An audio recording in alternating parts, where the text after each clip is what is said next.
Македонски светители. Месец декември. Свети Климент Охридски. Се празнува на 8 декември Нов стил или на 25 ноември Стар стил. Македонската православна црква со посебно внимание, но и со гордост го празнува споменот на својот патрон Свети Климент Охридски чудотворец, заштитникот на градот Охрид и на целиот македонски народ. Нашиот возлюбен епископ Климент Охридски во исто време е и творец на далеко познатата Охридска книжевна школа и најзначајниот македонски средновековен писател и педагог. Со својата активност и со своето дело на повеќе полиња, црковно, просветно, книжевно и така натака, тој стана заслужен не само за македонскиот народ, туку и за целиот христијански свет. Се претпоставува дека Свети Климент е роден околу 830 или 840 година во Солун. Заедно со Свети Наум, тие се најистакнатите ученици на светите браќа Кирил и Методи.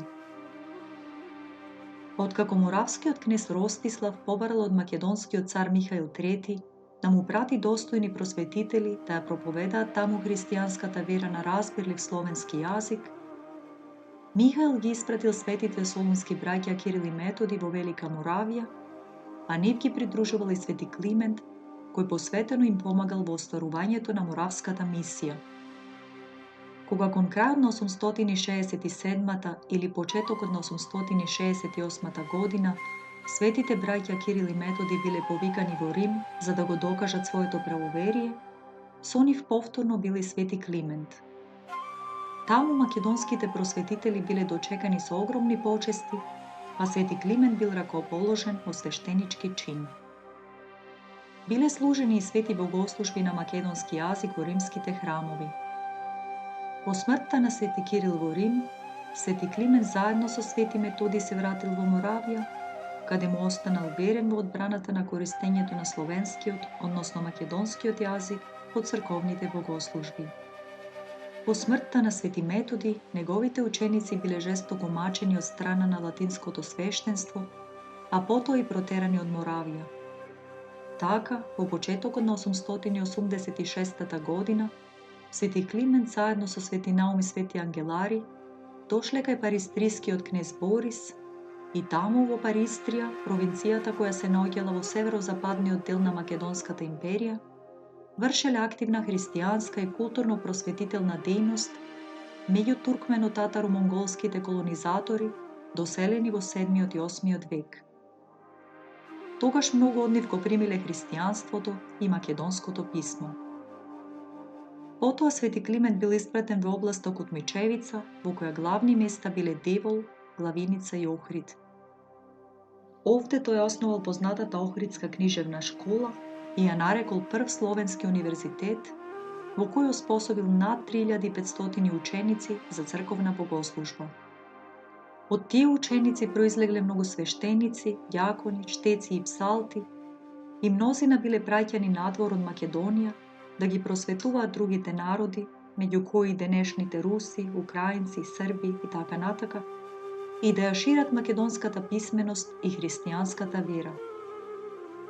Во 893 година Свети Климент бил поставен за епископ на новосоздадената епархија Велика, каде останал се до својата смрт. Паралелно со црковната и педагошката, Свети Климент се занимавал и со книжевна и преведувачка дејност.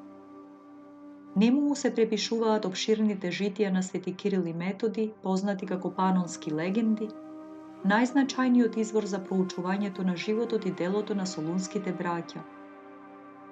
Напишал и поуки за големите христијански празници, како што се Рождество Христово, Великден, зачатието на Пресвета Богородица, за благовештението на Пресвета Богородица и така натака. Пофални слова напишал и за други празници на апостоли и маченици, како што се за блажениот пророк Захарија и за раѓањето на Свети Јован Крстител, за светите 40 маченици, за Свети Лазар, Свети Димитрија, за бестелесните Михаил и Гаврил, за свети Јован Златоуст, за свети Климент Патриарх Римски и така натака. Не помалку значена е и неговата преведувачка дејност.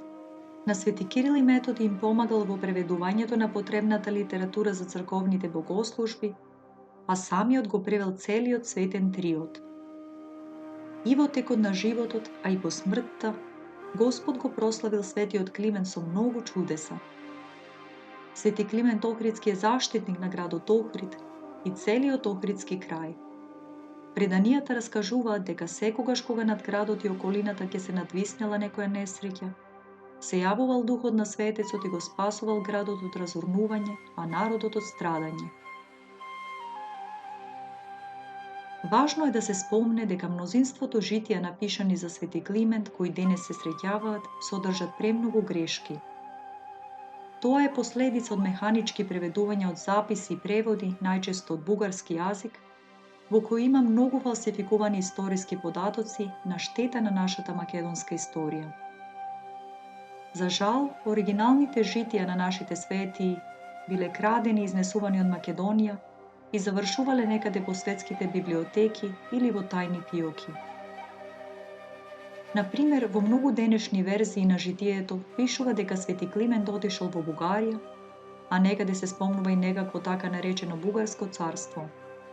Важно е да се истакне дека во тоа време никаква Бугарија и нејзино царство не постоеле, туку само Паристрија како тема во Македонското царство. Исто, јазикот од кој свети Климент и Наум и нивните учители ги преведувале црковните книги не бил никаков грчки, туку дијалект на древномакедонскиот пелазгиско-протословенски јазик, што црквата во Македонското царство го употребувала во богослужбите, но по подолг многовековен изминат период, во некои делови од пространата Македонија, народот не го разбирал добро, како денес, например, црковнословенскиот.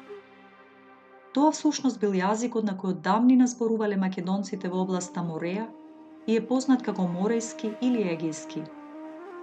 Арапите, познати како елини, го презеле од македонците и почнале да го користат овој јазик дури по нивното доселување во Мореја.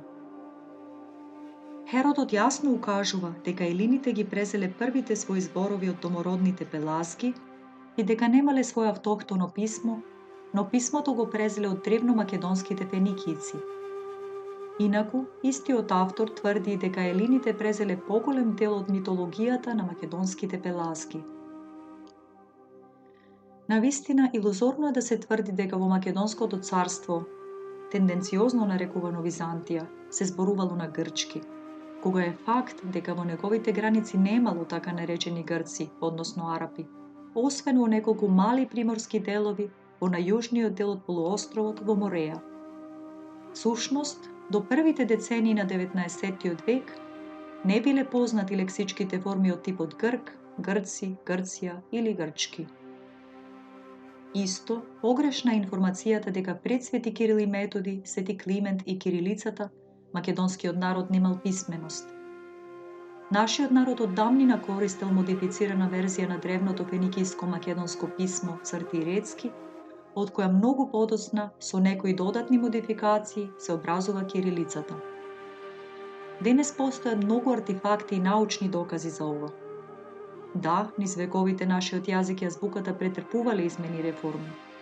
Но факт е дека јазикот е жива материја и постојано се менува и усовршува. Најдобар пример за тоа е колку денешниот македонски јазик се променил низ вековите во однос на црковнословенскиот, односно старомакедонскиот. Па и денес црковните книги се преведуваат од црковнословенски на овој наш современ македонски јазик. Свети Климент починал во Охрид на 9 август, односно на денот на празнувањето на Свети Пантелеймон, но неговиот главен празник е на 8 декември. Уште за време на животот, Свети Климент својот именден го празнувал на денот кога Светата православна црква го празнува споменот на светиот свештеномаченик Климент Папа Римски. Поради тоа, подоцна Светата црква одредила главниот празник на Свети Климент да биде на денот на неговиот именден, односно на 8 декември. Свети Климент Охридски, моли го Бога за нас. Свети Паладий се празнува на 10 декември Нов стил или 27 ноември Стар стил. За преподобниот Паладий се сочувани многу малку податоци. Се знае само дека бил роден во Солун и дека се подвизувал во околината на Александрија во 6-тиот и во почетокот на 7-миот век. Значи се работи за уште еден македонец од Македонија, кој се преселил кај своите далечни сонародници во македонско-египетскиот град Александрија. Свети Паладий, моли го Бога за нас. Свети 15 тивериополски маченици се празнуваат на 11 декември Нов стил или 28 ноември Стар стил. За време на владењето на императорот Јулијан Отстапник од 361 до 363 година бил извршен страшен прогон на христијаните. Тогаш во целата Македонска империја биле издадени посебни наредби и биле праќани луѓе да ги спроведуваат. Со тие наредби, секој што ќе се откажел од Христа, добивал големи почести од царот, а ако пак не сакал да се откаже од неговата вера и не сакал да им принесе жртви на паганските идоли, требало да биде подложен на жестоки казни и мачења.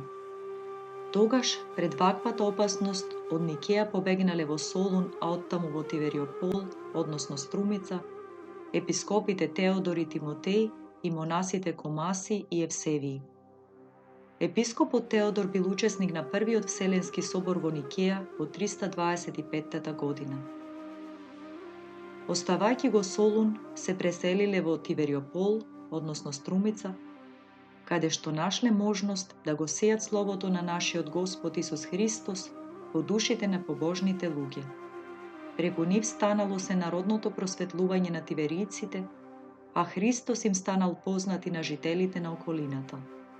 Кон овие четворица притекнале и Петар, Јован, Серги, Теодор и Никифор, кои биле презвитери, како и Василий и Тома, кои што биле ѓакони, Јеротеј, Даниил и Харитон, кои што биле монаси, и Сократ, кој порано бил војник, но се откажал од се и станал дел од овој добар чин на оците. Кога за тоа дознал царот Јулијан, испратил луѓе во Тивериопол со заповед тамошните жители да се откажат од Христа и да им се поклонат на идолите. Најпрво пред царските пратеници биле повикани овие 15 свети мажи. Но бидејќи тие не сакале да им принесат жртва на демоните и на нивните идоли, веднаш биле осудени на смрт со отсекување на главата. Кога ја извршувале смртната казна над нив, светиот Петар со висок глас јавно ги изобличил мачителите и нивното безумство, па затоа го соплекле светителот, го легнале на земја, го тепале со стапови и откако му ги пресекле рацете, го убиле со меч. Но една жена, слепа од раѓање, почувствувала дека едната рака на светителот паднала до неа. Таа ја зела раката во својата шамија и кога ја однела дома, прогледала.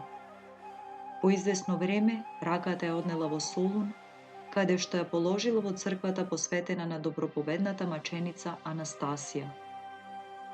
Кога светиите го завршиле својот благочестив живот, нивните честни тела многу денови стоеле зафрлени безчесно, за да бидат изедени од кучиња, зверови и птици.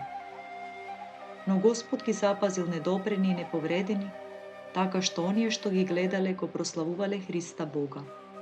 Подоцна, некои христијани се собрале и ги подигнале со почести честните тела на мачениците, ги завиткале во чисти плаштаници и откако ги извршиле сите служби, ги положиле во Тивериопол, секого во посебен ковчег, на кој што било напишано името на секого од нив, каков живот водел и каков чин имал во Христа. И по смртта мачениците вршеле големи чудеса, не само на местните жители, туку и надвор од границите на Тивериопол, така што мнозина од делините, познавајќи ја вистината, пристапувале кон верата Христова и се крштевале. На тој начин, ниту во Тивериопол, ниту во околината, не останал ниту еден безбожник.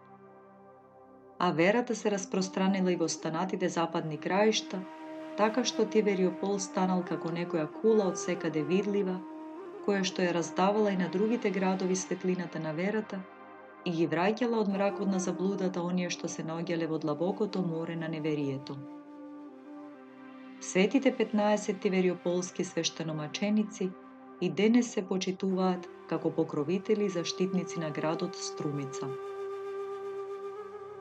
Свети 15 тивериополски маченици, молете го Бога за нас. Свети Роман, епископ македонски. Се празнува на 11 декември Нов стил или 28 ноември Стар стил. За овој светител останало само запишано дека бил епископ македонски. Неговиот спомен бил единствено забележан во Парискиот кодекс од 1578 година, но никакви други податоци за него нема. Најверојатно живеел многу порано од времето на запишувањето на неговиот помен. Свети Роман, епископ македонски, моли го Бога за нас. Свети маченик Христо. Се празнува на 11 декември Нов стил или 28 ноември Стар стил. Светиот маченик Христо Градинарот бил македонец, роден на територијата на денешна Албанија во почетокот на 18-тиот век. Кога наполнил 40 години, се преселил во Цариград, каде што се занимавал со градинарство. Еден ден, додека продавал јаболка на пазар, влегол во расправија со некој турчин. Тогаш турчинот го наклеветил Христо дека ветил дека ќе го прифати исламот и насилно го одвел кај кадијата. Имало и лажни сведоци кои потврдиле дека Христо се заветил да се потурчи. Храбриот македонец порекнувал дека дал такво ветување и отворено изјавил дека е христијанин и дека нема да ја смени верата, дури ако тоа го чини илјадници страдања. После ова, турците почнале безмилосно да го тепаат со шипки, па го врзале и го биеле по главата се додека не бил целиот облеан во крв. Конечно го фрлиле во затвор, приклештувајќи му ги нозете во дрвен стол. Во затворот, Христо го запознал монахот Кесари да Понтес, кој подоцна го напишал и житието на маченикот. Гледајќи го во ваква тешка ситуација, Кесари сочувствувал со Христо. Затоа се обидел тајно да го ослободи од кладата и му понудил храна за да се закрепне. Но маченикот не сакал да вкуси, велејки: зошто да јадам кога секако нема да ме остават да живеам? Затоа нека умрам за мојот Христос гладен и жеден. Тогаш му ја дал на Кесари својата челична острилка што ја носел во појасот, замолувајќи го да ја продаде и со добиените пари да побара да се отслужат за него неколку литургии по неговата смрт. Напреку потоа, истиот тој ден, на 11 декември 1748 година, Христо бил изнесен од затворот и обезглавен. Така овој страдалник го примил маченичкиот венец од Исуса Христа, кому нека е слава довека. Амин. Свети маченику Христо, моли го Бога за нас. Света Варвара. Се празнува на 17 декември Нов стил или 4 декември Стар стил. Света Варвара била ќерка на некој богат паган во име Диоскор, кој живеел во градот Илиопол во времето на царот Максимијан. Диоскор многу се грижел за својата ќерка, затоа што мајка ја умрела додека таа била мала. Диоскор изградил раскошна кула во која сместил ќерка си, обезбедувајќи го сиот комфорт заедно со слугинки и воспитувачки. Така Света Варвара го минувала времето во кулата. Оттаму често ја наблюдувала околината и небото и се прашувала кој можел да го создаде сето тоа. Ги прашала своите воспитувачки, а тие и рекле дека тоа е дело на боговите што ги почитува нејзиниот татко. Тогаш кај Света Варвара се јавил сомнеш, затоа што тие богови биле обични статуи направени од луѓето, што значи дека тие не можеле да направат ништо. Почнала да размислува дека постои вистински Бог, создател на целата природа, иако немало кој да ги открие тајните на Светото писмо. Постојано мислела само на Бог и ништо друго не ја интересирало. Дошло време кога стигнала за мажење. Заради нејзината убавина, мнозина ја барале за жена кај нејзиниот татко. Тој дошол во кулата и почнал да изборува за брак. Потоа и ги наброил додворувачите и ја прашал кого од нив го сака. Но Света Варвара не сакала ни да слушне да се мажи. Татко и продолжил да ја убедува, а кога таа ја видела неговата упорност, му рекла дека ако се обиде со сила да ја омажи, ќе се самоубие. Диоскор се уплашил од овие зборови и си заминал. Потоа решил да й дозволи да излегува надвор, надевајќи се дека кога ќе се запознае со разни луѓе, ќе свати што значи бракот и сама ќе посака да се омажи. Еден ден Диоскор заминал на подолг пат, а на слугите им рекол дека може да ја пуштат надвор од кулата. Недолго потоа Света Варвара се спријателила со некои девојки христијанки, кои почнале да ги откриваат тајните на Светото писмо. Света Варвара со големо внимание ги слушала, затоа што тие и дале одговори на сите прашања што претходно ја мачеле. Потоа тајно била крстена, пошто целосно се предала на молитви и пост, станувајќи заробеник на љубовта кон Христа. Цврсто решила никогаш да не се мажи во земниот живот, туку да стане безтелесна невеста Христова.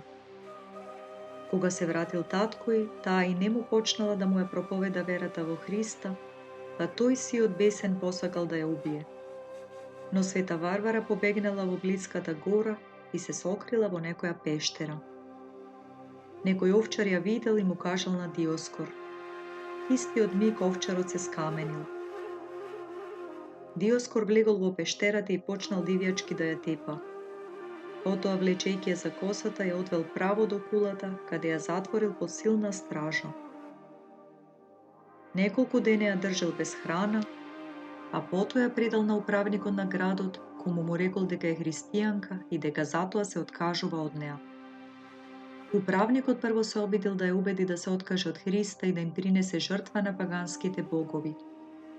Но Света Варвара му одговорила дека таа секојдневно принесува жртви на вистинскиот Бог, но таа не се жртви во крв, туку молитви, и дека и самата сака да биде жртвувана заради љубовта кон Христа.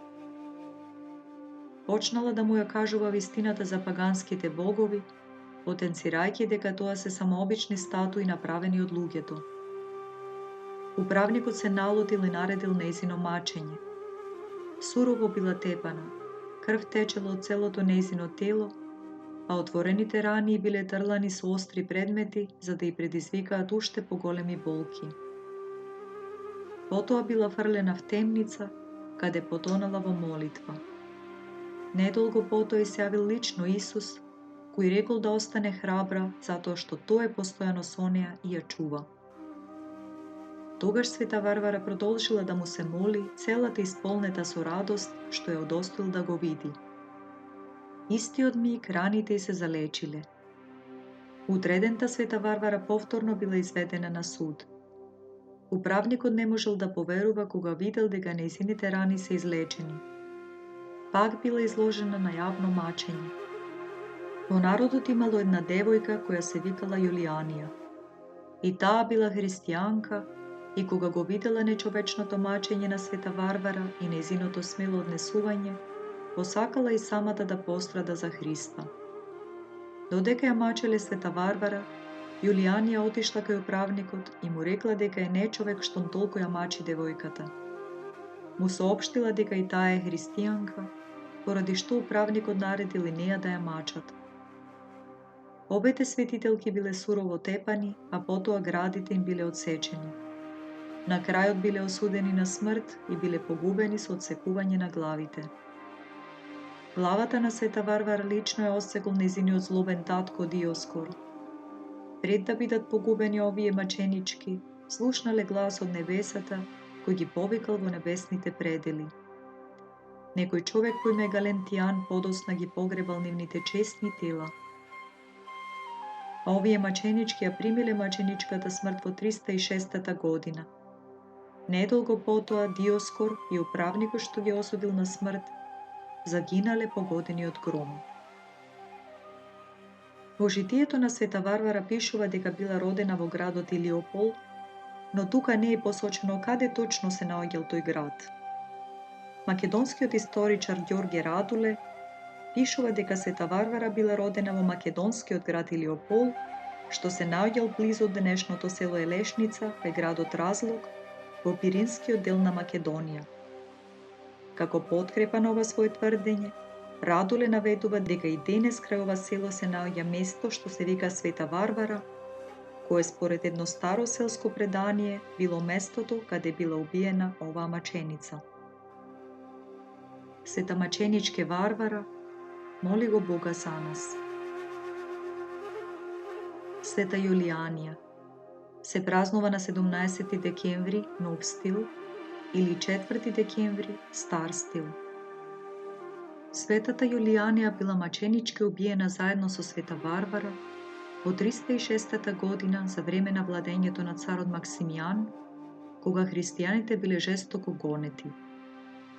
Во житието на Света Варвара пишува дека таа потекнувала од градот во кој Света Варвара била погубена, а тоа е нивниот роден град Илиопол, кој најверојатно се наоѓал близу денешното македонско село Елешница. Света маченица Јулијанија, моли го Бога за нас. Свети Нектари Битолски се празнува на 18 декември Нов стил или 5 декември Стар стил. Свети Нектари бил роден во Битола во семејство на побожни родители кои се викале Николин и Николина. Крстеното име на Свети Нектари било Никола. Во времето кога турците требало да го нападнат нивниот крај, на мајка му во сонуди се јавила Пресвета Богородица и рекла да побегнат од градот заради скорешната несреќа. Така и направиле. Целото семејство побегнало од градот и се засолнило на сигурно. Во меѓувреме турците навистина дошле и направиле вистински пустош во градот, убивајќи многу христијани.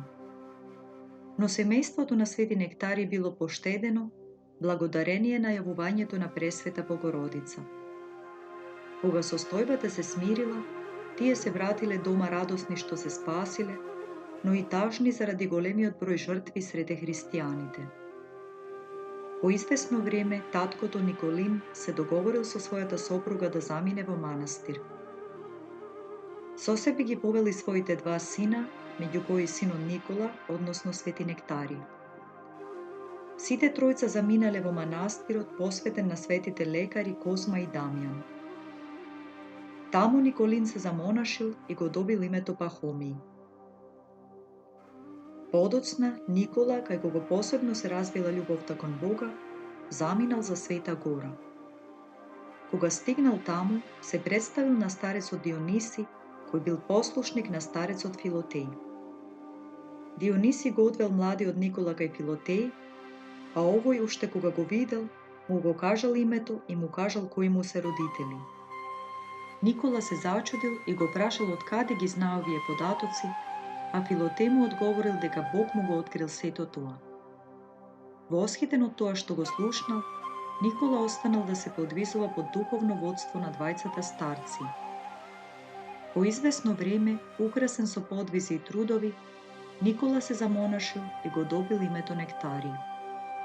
Така го минувал својот богоугоден живот, се додека ѓаволот и овој пат не се вмешал. Кај еден од монасите се јавила љубомора и омраза кон Свети Нектари, која стигнала дотаму што монахот јавно побарал од игуменот да го исфрли Свети Нектари од манастирот.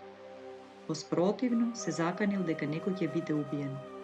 Останатите монаси и игуменот се обиделе да го вразумат овој монах.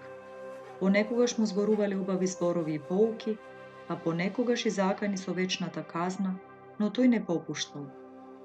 Тогаш старците го советувале Свети Нектари да замине од манастирот на извесно време. Тој се согласил и набрго заминал кај светогорскиот пророта Даниил во Кареја.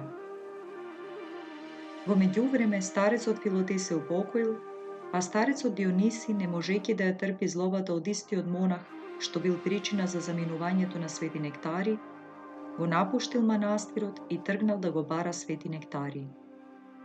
Кога го нашол, останал со него и пак заедно се подвизувале.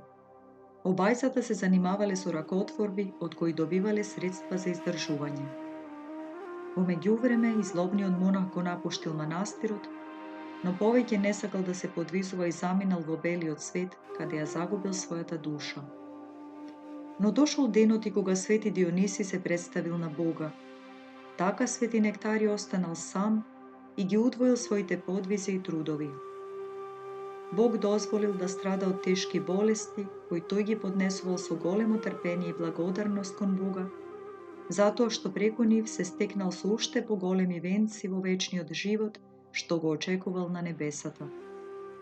На 18 декември 1500 година Свети Нектари се представил во Господа. По 5 години неговите ученици го отвориле неговиот гроб и виделе дека од неговите мошти течело миро и се ширела пријатна мириста. И денес светите мошти на Свети Нектари Битолски почиваат во келијата во Света Гора, во која тој живеел и се подвизувал. Свети Нектари Битолски, моли го Бога за нас. Свети светогорски маченици се празнуваат на 18 декември, нов стил, или 5 декември, стар стил. Овие свети маченици, монаси и мирјани од Света Гора, пострадале во 13 век во времето на царот Михаил VIII Палеолог. Сите тие биле убиени при налетот на латинската војска и незините антимакедонски настроени сојузници. Бројот на загинатите светогорски маченици не е познат. Свети светогорски маченици, молете го Бога за нас. Свети Јован, митрополит на Зихна, се празнува на 25 декември, нов стил, или 12 декември, стар стил. Светиот Јован живеел во 13 и 14 век, во времето на македонските цареви Андроник II Палеолог и Андроник III.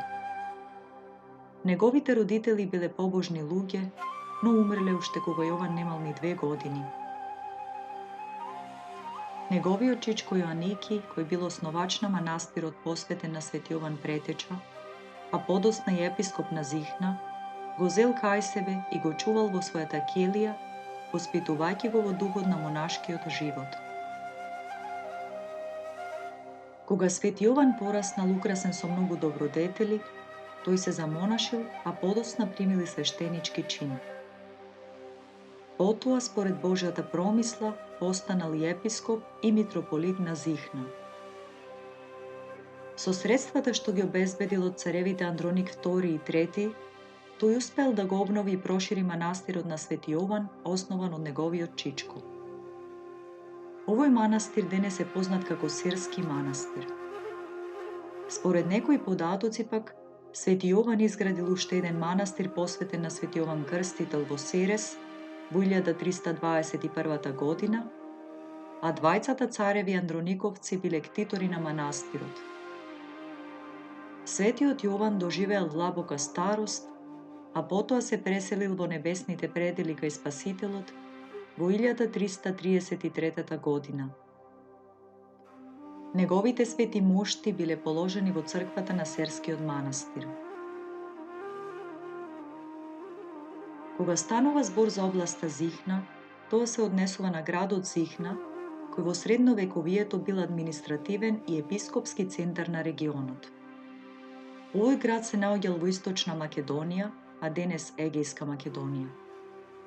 Со османлиското освојување на крајот на 14 век, градот бил разрушен и претворен во мало селце. Како регионално средиште се издигнало соседното Зелјахово, кое во 19 век било центар на каза во Серскиот Санџак. До почетокот на 20. век, Селјаховската каза се именувала со Зихна. Серскиот манастир Свети Јован Претеча, односно Свети Јован Крстител, и денес постои и тоа како женски манастир, расположен на 10 километри североисточно од градот Сер, на подножието на планината Зминица. Со поделбата на Македонија во 1913 година, Серскиот манастир и припаднал на територијата анектирана од Грција и влегол во рамките на Грчката православна црква. Кога во 1839 година рускиот монах Партени го посетил манастирот, тој во манастирската библиотека нашол повеќе од 1000 пергаменти и хартиени ракописи, напишани на славјански, односно македонски јазик. Подоцна, сите тие ракописи биле искорени. Инаку, додека бил во географско-етничките граници на Македонија, овој манастир не доживувал некакви сериозни разрушувања за време на османлиската епоха, но под грчко владење, за време на пожарот од 2010 година, манастирот е значително оштетен и се уништени дел од зградите. Светиот Јован, митрополит Зихненски, секогаш ќе се памети како голем светилник на Зихна и наш возлюбен македонски светител. Свети Јоване, моли го Бога за нас. Света царица Теофанија се празнува на 29 декември нов стил или 16 декември стар стил. Света Теофанија живеела во 9 век. Таа била ќерка на цариградските благородници Константин и Ана, кои долго време се молеле на Господ да им даде чедо. Обдарена со надворешна убавина и украсена со секакви духовни доблести, девојката била избрана од царот Василий I Македонски, кој владеел од 867 до 886 година, за сопруга на неговиот син, идниот император Лав Мудриот. Според клеветата на еден волшебник, таа заедно со нејзиниот сопруг, тогаш се уште престолонаследник, била осудена на 3-годишна затворска казна. После ослободувањето, таа го поминала својот живот во молитва, пост и правење добри дела, исцрпувајќи го своето тело со тајни подвизи. Таа на своите слуги и робови гледала како на браќа и сестри во Христа. Сета нејзина грижа била насочена кон помагање на навредените, застапување за вдовиците, грижа за сираците, утешување на ожалостените, бришење на солзите на оние што плачат. Таа била мајка за сите оние кои немале за солниште и помош. Живеејќи во светот, таа отфрлила се световно, а нејзиниот сопруг, гледајќи ја нејзината светост, ја почитувал не како брачен другар, туку како свој посредник пред Бога, па дури и почнал да гради храм во нејзино име. Кога дознала за тоа, светата Теофанија му забранила. Така, царот решил да го преименува храмот во чест на сите свети, велејќи: ако Теофанија е светица, нека се соедини со сите светии. Според синаксарот на Педесетница, всушност Лав Мудриот, по совет на црквата, го воспоставил празникот на сите светии во првата недела по Педесетница. Блажената царица Теофанија се упокоила во 893 или 894 година, на помалку од 30 годишна возраст. Света Теофанија, моли го Бога за нас.